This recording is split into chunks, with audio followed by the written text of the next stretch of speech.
Stop for a moment and honestly look at your life. The decisions you make, the paths you choose, the people you keep close, the dreams you pursue. Does all of this really come from you?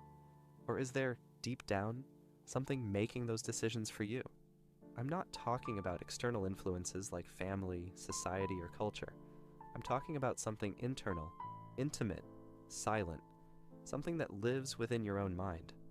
Jung believed that much of what we call the self is, in fact, an illusion, a facade. Most of our lives are driven not by the conscious part, the one that is here, now, listening to my words, but by a set of unconscious forces that act like automatic programs. And the most unsettling part, these programs were not created to set you free. They were shaped to keep you safe.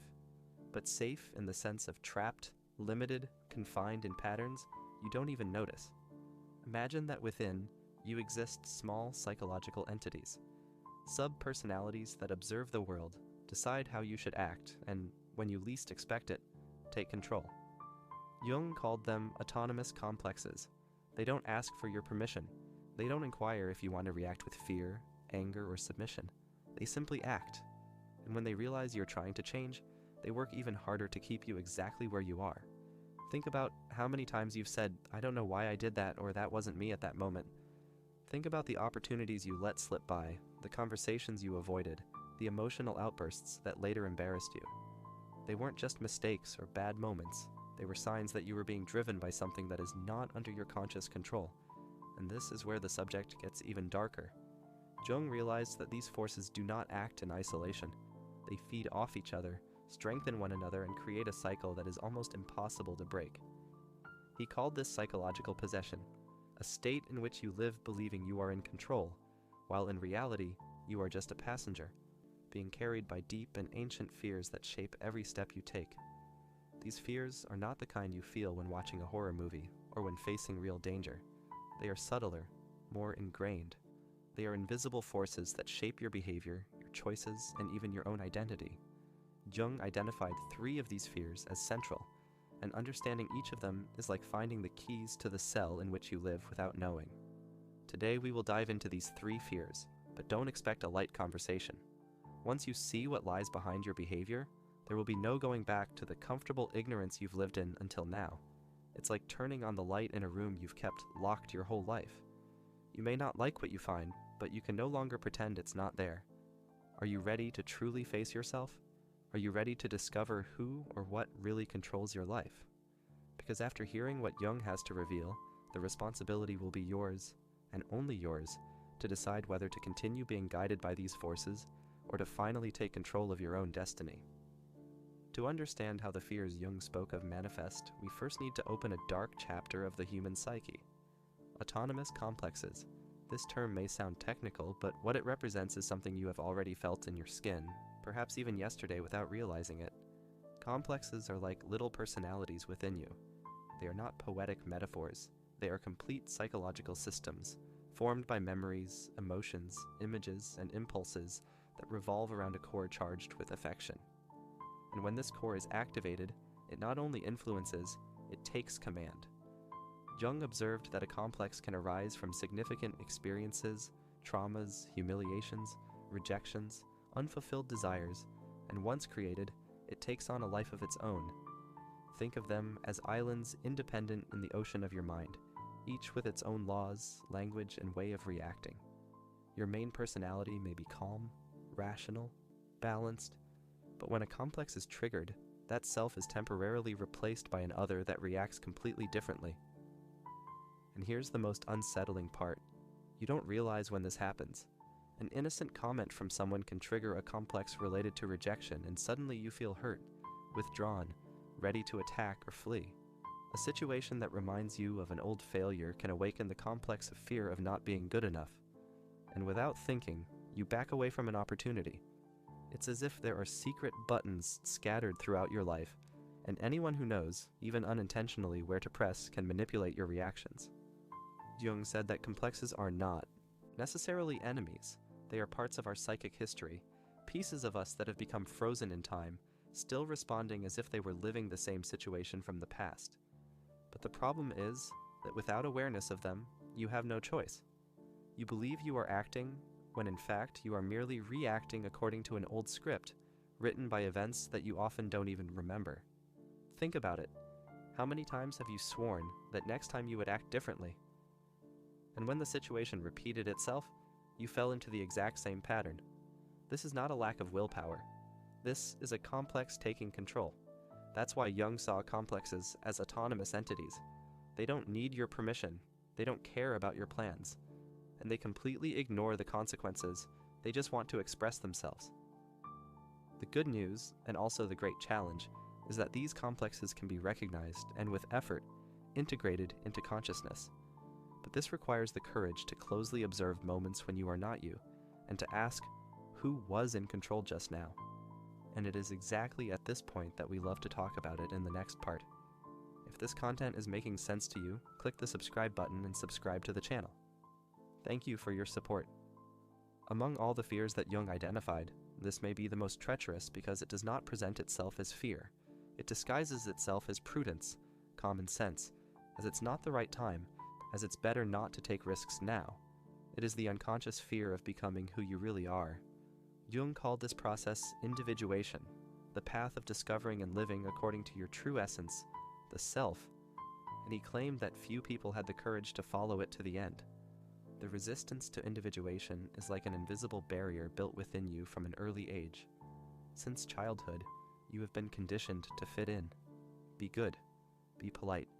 Don't draw too much attention. Don't speak loudly. Don't show vulnerability. Follow what everyone else does. Society, family, school, all contribute to shaping an acceptable, predictable, and safe identity. But safe for whom? Safe for the system, not for your soul.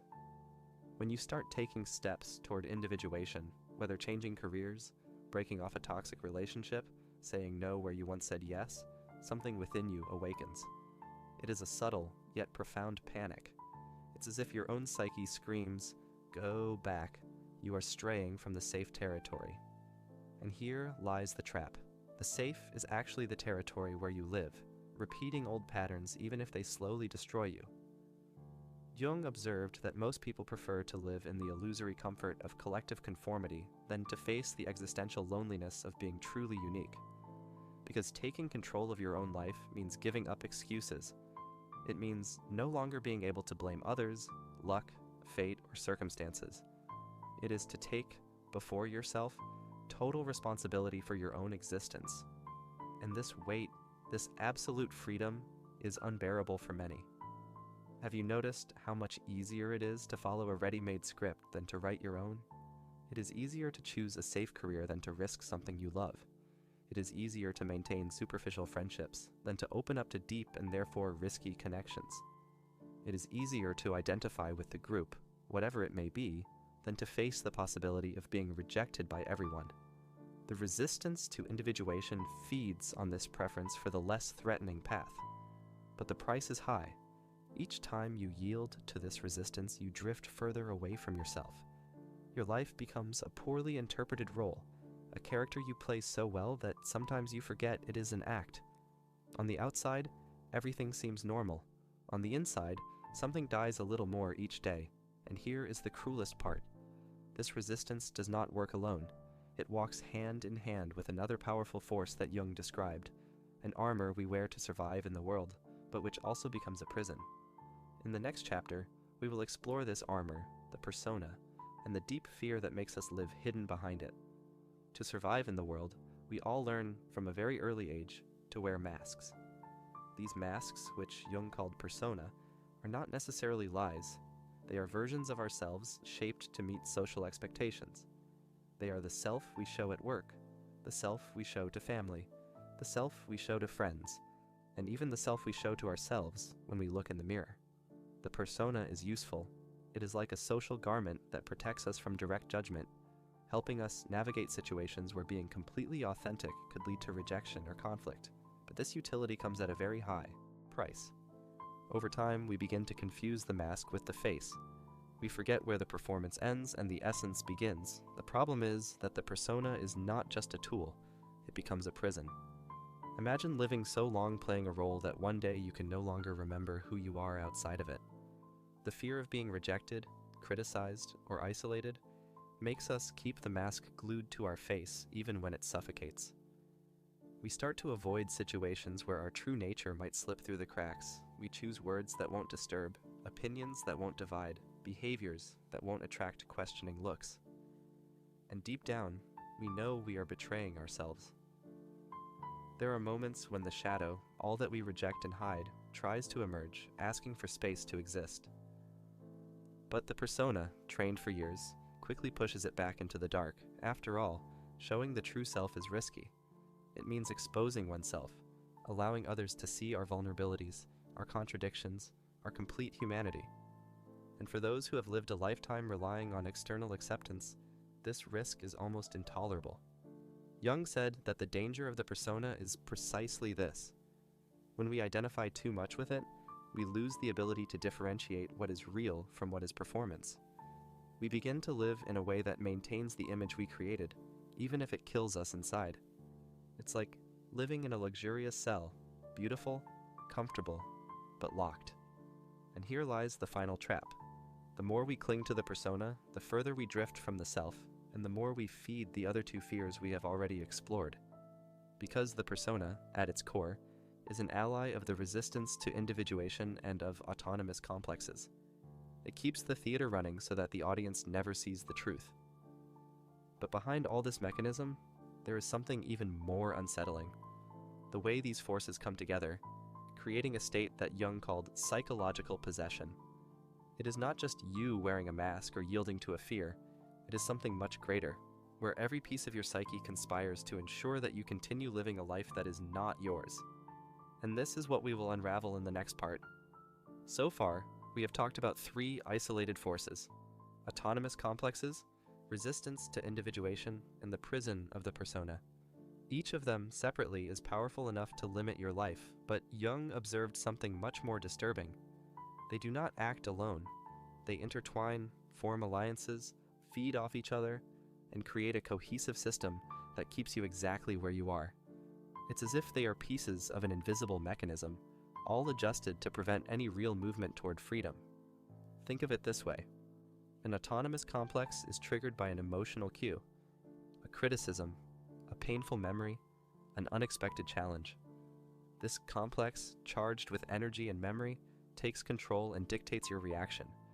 But before you even realize what has happened, the persona kicks in to ensure that this reaction does not reveal too much about you.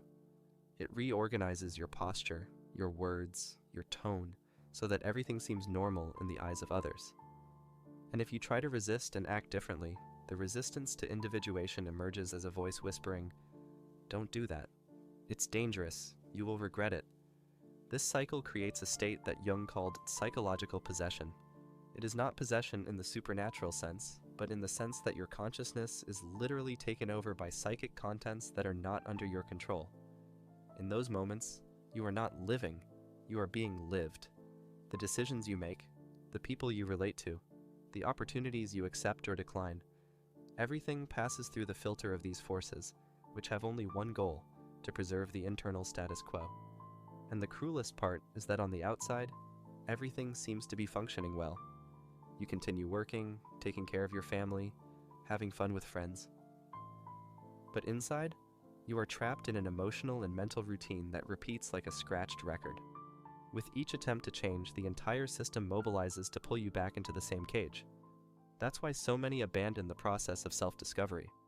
Because it is not just uncomfortable, it is actively sabotaged from within.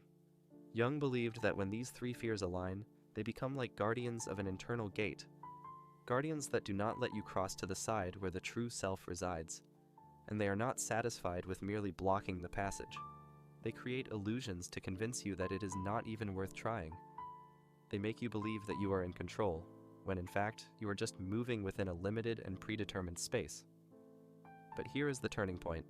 If you start to perceive how this system operates, if you can identify it in action, you can begin to weaken it.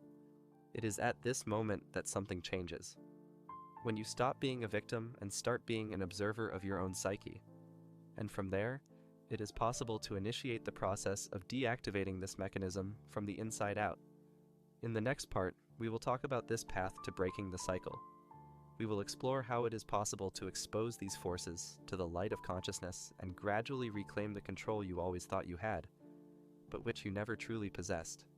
If what we have seen so far seems bleak, it is because Jung was never afraid to look at the human psyche without filters.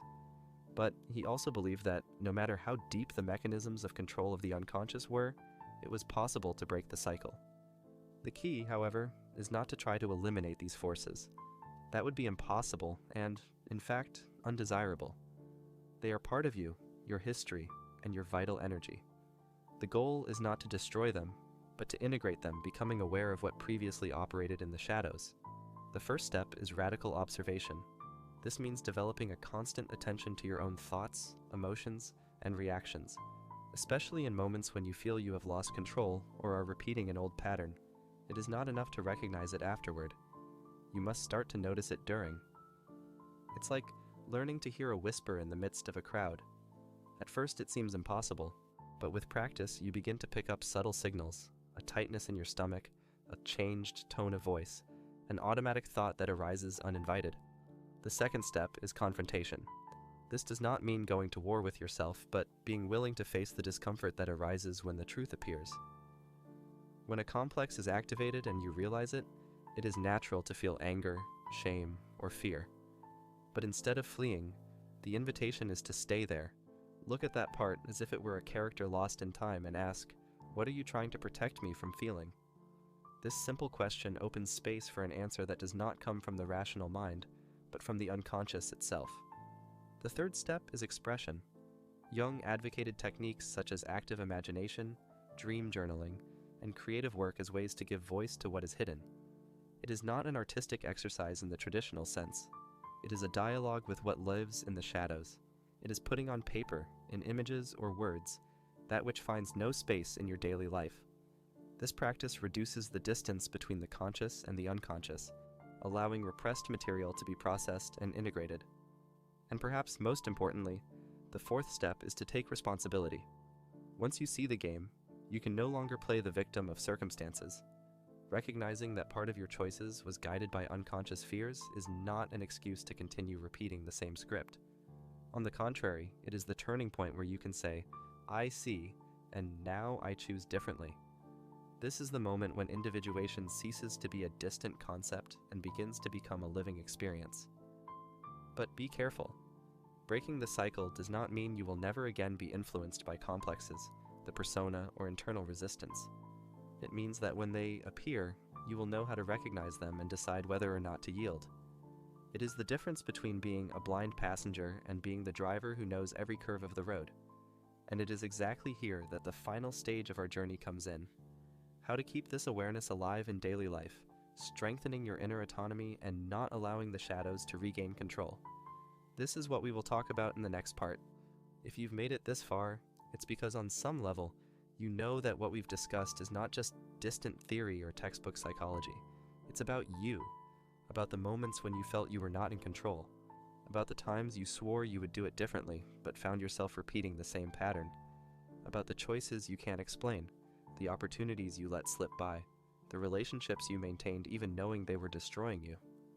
It's about looking inward and recognizing that there are forces, invisible on the surface, but incredibly active, shaping your life. What Jung teaches us is hard to hear. As long as you don't bring these complexes to light, as long as you don't face the resistance to individuation, as long as you remain trapped in your persona, you will be living a role that is not yours.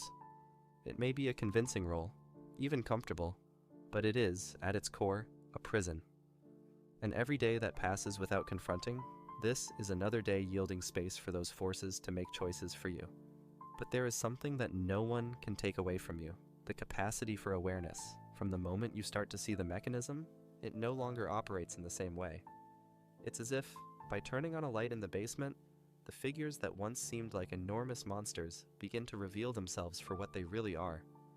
Parts of you that got stuck in time, that need to be integrated, not denied. And this journey is not for the weak. It requires courage to face discomfort, discipline to sustain observation, and above all, the will to become whole, even if that means destroying the image you have built of yourself up to now. Now, I want you to do something. Before you leave this video, stop and reflect. Which of the three forces we explored resonates most with your life at this moment? Is it a complex that dominates you without you realizing it? Is it the silent resistance that prevents you from following a more authentic path? Or is it the mask of the persona that you lack the courage to remove? Write in the comments, not for me, but for yourself, as an act of bringing to light what is usually hidden. And remember, this is just one step on a long and deep journey. There are more pieces of this internal puzzle that need to be revealed. In the next video, we will continue this journey, and I assure you it is important. I'll see you there.